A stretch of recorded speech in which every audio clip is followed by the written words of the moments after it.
nations, aims and objectives. G4 nations meeting, which took place recently in September 2015, became an important national and international news. Our Prime Minister Narendra Modi convened this meeting, and this meeting was significant for India because the purpose of the meeting was to strengthen India's bid for permanent membership for the United Nations Security Council. Now let us see what is G4 nations and what are the aims and objectives of this group. The G4 nations comprise basically of 4 countries, that is Brazil, Germany, India and Japan. They are 4 countries which support each other's bids for permanent seats on the United Nations Security Council. The G4 group is unlike G7 group of nations. The group of G7 group consists of finance ministers and central bank governors of 7 major advanced economies, that is Canada, France, Germany, Italy, Japan, United Kingdom and United States. The G4 group's primary aim is the permanent member seats on the Security Council. Each of these 4 countries have figured among the elected non-permanent members of the Council since the United Nations establishment. Their economic and political influences has grown significantly in the last decades. It is said that this influence is comparable, that is, permanent members of the United Nations. However, the G4 nations bid is often opposed by the economic competitors of political rivals such as China and South Korea. There has been a discontent among the present permanent members regarding the inclusion of controversial nations or countries not supported by them. For instance, Japan's bid is heavily opposed by China and South Korea because of earlier war crimes committed during the World War II. At the same time, Japan finds strong support from the United States and the United Kingdom. Now, under the leadership of Italy, there is a conscience movement, or the coffee club countries, and they oppose the rise of these some nearby countries to permanent member status. Now, the next is the Latin America. Colombia, Argentina and Mexico are also opposing Brazil.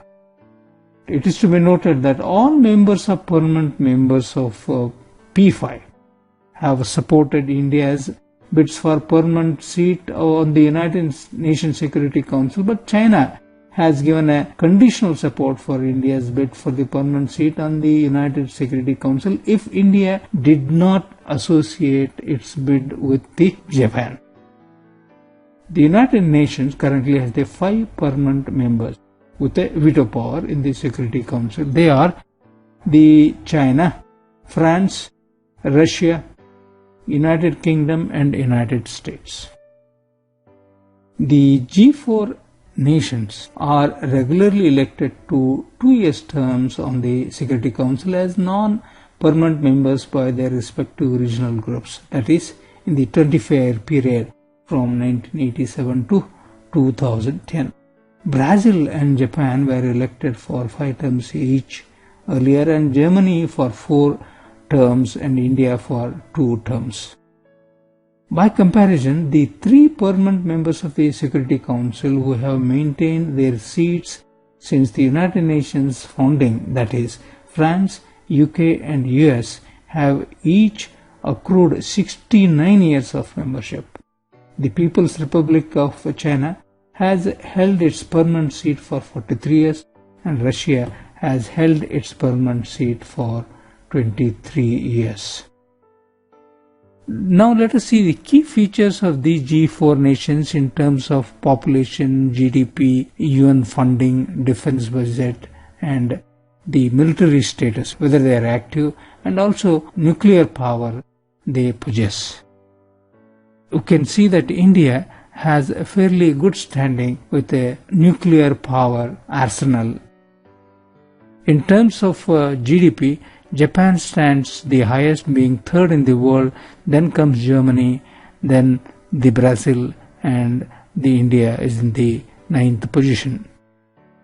In terms of defense budget, the India has one of the highest, and it is the only country having a nuclear power.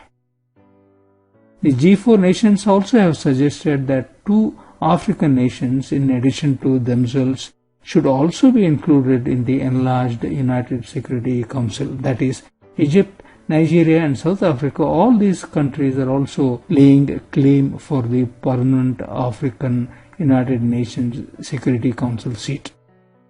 A United Nations General Assembly in 2005 marked the 60th anniversary of the United Nations, and the members were to decide on a number of necessary reforms.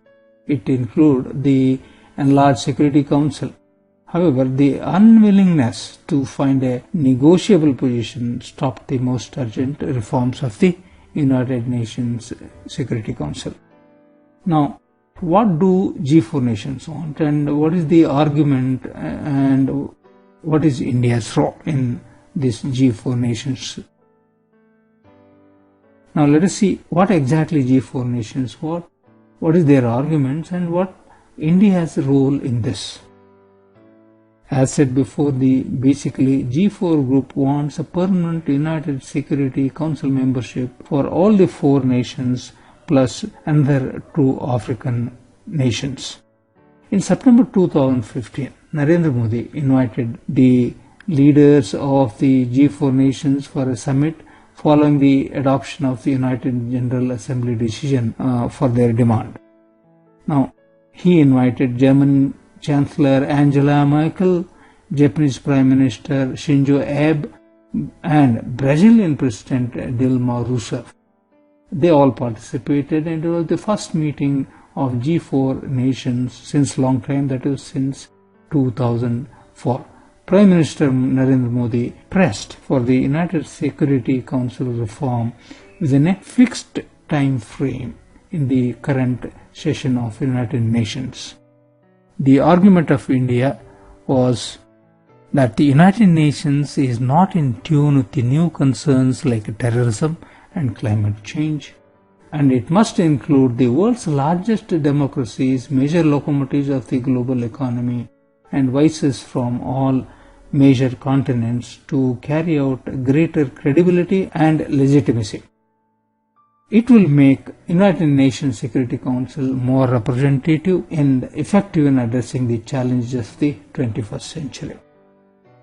Prime Minister Narendra Modi also urged that the reforms of the Security Council within a fixed time frame has become an urgent and important task. Now, India's claim for United Security Council can be summarized as said before: climate change and terrorism are new concerns.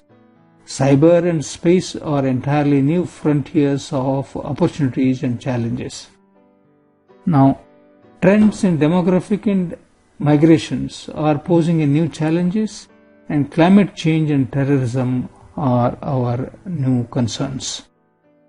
Further, we live fundamentally different world from the times when UN was born, and it has faced with the complex and undefined challenges. And by doing so, it will make United Nations Security Council more representative, and the reform of the Security Council within a fixed time, therefore, is a present necessity.